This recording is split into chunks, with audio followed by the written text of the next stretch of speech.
Big time debut. Expect a big time pop from the hometown crowd. We have the UAE's own first Emirati fighter in UFC history, the former UAE Warriors lightweight champ. 3 times he was able to get that belt around his waist with the promotion. I'm talking about Muhammad Yahya, the man on the left side of the screen. He's going to be taking on Alabama striking native Trevor Peek with the standing hammer fist. Matt, Trevor Peek, a guy that had a wild fight his last time out against Chepe Mariscal, who came in on short notice to make that debut up at lightweight. But Peek, we remember him for his crazy come-from-behind win over Malik Lewis over on Contender Series last year. And, of course, his win over Eric Gonzalez, where he got that standing hammer fist TKO victory. So Peek's going to bring the style to Muhammad Yahya. But the fans, they might not know Yahya. I'll tell you this. There's only been 2, or there will have been 2 Yahyas in the UFC. One from the United Arab Emirates, one from Brazil. Near and dear to Craig's heart is that little grappling pocket rocket. I'm talking about Ronnie Yahya, who's supposed to fight last weekend against Alatang Lee, but my guy couldn't make the walk, and it was unfortunate. But Matt, for Muhammad Yahya, going back through and watching a lot of these fights, he won the lightweight strap back in September 2021 against Yazid Shukain. He was able to defend it twice since against a couple of opponents that weren't too bad. 5-3-1 Sahil Tahiri, and then of course sandwiched in between when he won the belt when he fought Tahiri against Moha El Jagdal. The one thing that I can tell you, and I can break these fights down all in unison, I can also say that Yahya had a couple of fights over with Bellator. Wins his first fight, tears his ACL. 2017, takes a lot of time off, 2017 to 2019. But for Yahya, this guy likes to counter-strike. He likes to back up a lot. His grappling's 50-50 with his takedown defense, takedown offense. And I've seen him get knocked down in just about every single fight. And this is where I jump in. That's what you worry about with a counter-striker who doesn't have good striking defense. Not the best synergy of skills, right? And that is the issue with Yahya in a matchup like this. Trevor Peek is going to be in his face throwing the dumbest strikes you've ever seen. And it's just honest. Like, Trevor Peek doesn't really do anything in an orthodox manner. He is very unorthodox, especially with his power shots. But it's been able to work for him. Like, you don't get to 8-1 because your skill set is completely useless. But I do think the Mariscal fight at least lays the path for how other guys are going to beat him. If you have better footwork. And I think the footwork really is the most important thing of how you beat a guy like Trevor Peek. Because even if you have good striking defense, he's going to find his shots if you're up against the cage, not moving your feet, just with your hands up. Because that's the kind of striker he is. But if you get your back off the cage, circle around, counter-strike, and just pitter-patter with some good shots up the middle, you're going to neutralize a lot of his style. But that's what I worry about in a matchup like this. From what I saw out of Yahya, he does not have the greatest striking defense moving backwards. If he gets caught up against the cage against a guy like Trevor Peek, who, listen, are you ever confident in Trevor Peek when you pick him? I don't think so. Just, yes, the power's great. He's a fun guy to watch. He's like listening to Pitbull in the car. You don't want to admit you don't want to admit you know the words to most of the songs, but they're kind of good.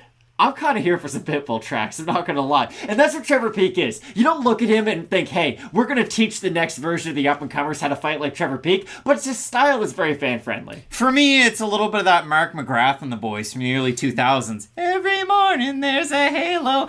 Who has a 4-post bed? What is this? The movies, Mark McGrath? I know it's not mine, but I'll see if I can.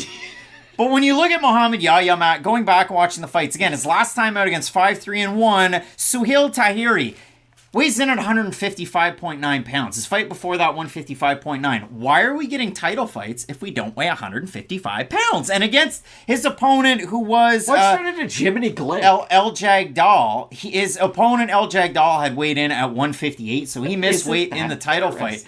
But when you look at Muhammad Yahya, again, really tentative to start that fight in his last time out against Tahiri. He lands a big feint jab, overhand right. We talked about another fighter doing that earlier on in the card. Drops his opponent. Then Tahiri drops him with an overhand right at the end of the first round. Then in the second round, Tahiri gets into the grappling. He ends up on top at the end of the round. Then in the third round, both guys looking good. Yahya eats a big one too.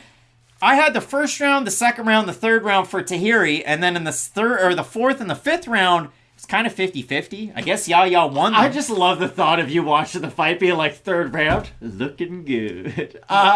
It I wrote is it such down. a weird fight, though, to predict. Just because Yaya has skills that if they are able to transfer to the UFC level, I can see him getting some wins. I just think this first step in the intro fight is going to be such an important one. And I know Trevor Peek's not somebody who you might rate all that highly, but it's still a pretty significant jump up from the level of competition he's been used to. There's a few big things here. For Yaya in his fight against El Jagdal, he comes out southpaw instead of orthodox, and he's not really moving his head, and he's blocking a lot of the punches by putting his arms out to block them.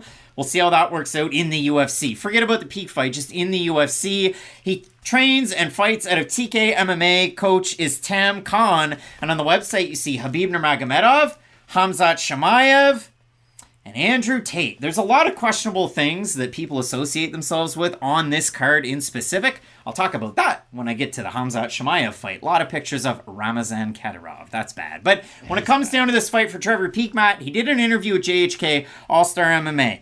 And he said that, listen, this is going to be his first experience outside of the United States, except during this camp, he spent about a half a day in Tijuana getting stem cells. And so JHK questioned him on the stem cells, and he said, and I quote, I've had several injuries, that has really, held me back for a while now. And I'm hoping these things are going to fix me up.